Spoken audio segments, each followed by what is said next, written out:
Sugar का मरीज रोजा रख सकता है या उसके लिए कोई नहीं, बिल्कुल शुगर के मरीज को रोजा रखना उसी तरह फर्ज है जैसे दूसरे को रखना फर्ज है। अब अगर तबीयत बिगड़े बहुत ज्यादा तो रोजा तोड़ दे। हमारी वालदा फौत हो गई माशाल्लाह 70 से अबव थी और पूरे रोजा रखा करती थी और शुगर बहुत हाई रहती थी उनकी बिल्कुल, बल्कि इसमें रोजे में शुगर बड़ी सेट हो जाती है, बैलेंस हो जाती है बिल्कुल। थोड़ा सा हिम्मत रखें तो बहरहाल ये शुगर को उजर नहीं है, हिम्मत करके रोजा रखें। तबीयत बिगड़े तो तोड़ दें, कोई बात नहीं, फिर उसकी कज़ा बाद में रख लीजिएगा। और खुराक का ज़र्रा अगर हल्क उतरे, ने कहा जायका महसूस हो गया, अमूमी तौर पे सिर्फ ज़र्रात से तो जायका महसूस नहीं होता, लेकिन फ़र्क कर लें कि हल्क ने महसूस कर भी लिया तो इसमें शरीयत ने काफ़ी रियायत दी है कि इसमें अगर चने के बराबर कोई चीज़ हो तो फिर वो उसका मसला होता है, वरना थोड़े बहुत ज़र्रात जो हल्क में दांतों में रह जाएं, जायका महसूस हो भी जाए तब भी रोज़ा हो जाएगा, मसला नहीं है। इससे रोजा मुतासिर नहीं होगा अगर कोई मतलब तरावी ना पढ़े? ये भी गलत ख्याल है। बात कहते हैं जी नमाज तो पढ़ते नहीं, रोजा रख रहे हैं। नमाज एक अलग मुस्तकिल इबादत है, रोजा एक अलग मुस्तकिल इबादत है। अगर फर्ज नमाज भी छोड़ दे तो रोजे पे कोई फर्क नहीं पड़ेगा, वो तो फर्ज अदा होगा। हाँ, वो गुनाहगार जरूर होगा। ऐसी सुन्नत मुअक्कदा का तर्क करेगा, आदत बना लेगा तो गुनाहगार होगा, मुनासिब नहीं है, उसको अदा करनी चाहिए, लेकिन रोजे की सेहत पे कोई फर्क नहीं पड़ता। देखा वो कहते हैं यार रोजा लग रहा है आज तो बहुत, ये रोजा लगना या रोजा महसूस होना ये क्या है ना, रोजे को कितना मुतासिर करता है, कुछ फरमाइएगा। मतलब ये अगर तो बतरीक़ एतराज़ है, शिकवा है, इस तरह जाहिर कर रहा है जैसे रोजे को मुसीबत समझ रहे हैं, तो फिर तो ये गैर मुनासिब है कि अल्लाह ताला की इतनी बेहतरीन इबादत, मुकर्रर करदा इबादत कि जो हमारे बातिन को साफ सुथरा कर दे और तक़वे के करीब कर दे, उसको बुरा कहना गलत होगा। इसकी तो आखिरी हद कुफ्र भी हो सकती है या कम से कम गुनाहगार तो होगा। और एक बात वक्त होता है कि कैसा जा रहा है रोजा, और हम वैसी नॉर्मल अंदाज में कहते हैं आज तो बहुत सख्त लग रहा है रोजा, इसमें कोई हर्ज नहीं है कि अपने राय का इजहार करना, वो देख ले अंदाज क्या है। दूसरी बात यह कि बाद लोग पूछते हैं कि क्या रोजे के लिए सहरी खाना लाजिम है? लाजिम नहीं है, सुन्नत मुबारका है। ये भी कोई बहादुरी नहीं है कि आप नबी करीम सल्लल्लाहु अलैहि वसल्लम की सुन्नत को तर्क करके बगैर सुन्नत अदा किए रोजा रखें। बाद लोग फख्र से बताते हैं 6 रोजे बगैर सहरी के रखें, ये कमाल नहीं है। कमाल था नबी करीम सल्लल्लाहु अलैहि वसल्लम की सुन्नत पर अमल पैरा होने में, इसलिए सहरी खानी चाहिए। तो ये हदीस है, पहली हदीस है हज़रत मुआज़ बिन जबल रज़ी अल्लाह ताला अन्हु से रिवायत है कि नबी करीम सल्लल्लाहु अलैहि वसल्लम ने इरशाद फरमाया कि जिसकी आखिरी गुफ्तगू या जिसका आखिरी कलाम ला इलाहा इल्लल्लाह होगा वो जन्नत में जाएगा। ये अबू दाऊद की भी रिवायत है, हाकिम ने भी इसको रिवायत किया है। तो आखिरी कलाम ला इलाहा इल्लल्लाह होना चाहिए। पहले एक और हदीस देख लें, फिर इसमें मैं कलाम करता हूँ। हज़रत अबू सईद खुदरी रज़ी अल्लाह ताला अन्हु से रिवायत है कि रसूलुल्लाह सल्लल्लाहु अलैहि वसल्लम ने इरशाद फरमाया कि अपने मुर्दों को ला इलाहा इल्लल्लाह पढ़ने की तलकीन करो। मुर्दों से मुराद जो मरने वाले, वरना मरने के बाद तो फिर क्या उसको तलकीन करेंगे, ये मकसूद है। मुस्लिम शरीफ की रिवायत थी।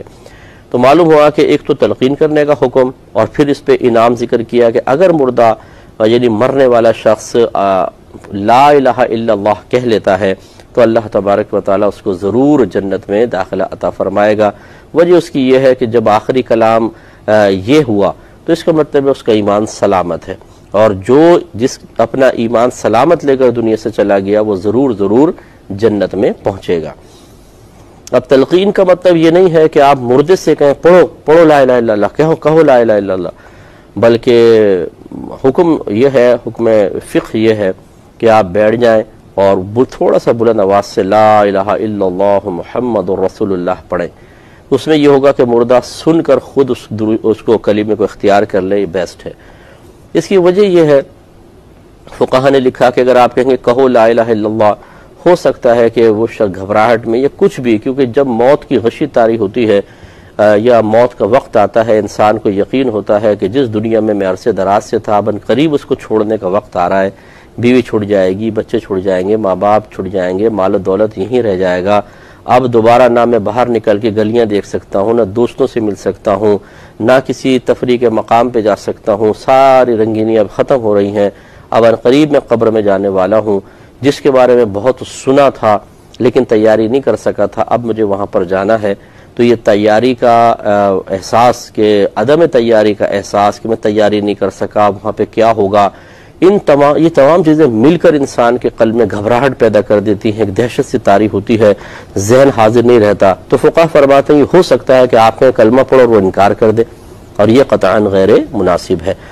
ایک بزرگ کے بارے میں آتا ہے، حضرت مالک بن دینار رحمۃ اللہ علیہ کی طرف منسوب کیا گیا ہے کہ آپ کا ایک مرید تھا کہ آپ فرماتے عبادت اور ریاضت میں بڑا کامل تھا، لیکن جب اس کا انتقال ہونے لگا اور میں اس کے پاس گیا اور میں نے کلمہ پڑھنے کی تلقین کی تو اس نے کہا کہ میں اس کلمے کو نہیں پڑھوں گا، اور پھر جب مزید کلمہ پڑھا گیا قریب تو کہنے لگا میں اس کلمے سے سخت بیزار ہوں، اور یہ کہتے ہی اس کا انتقال ہو گیا۔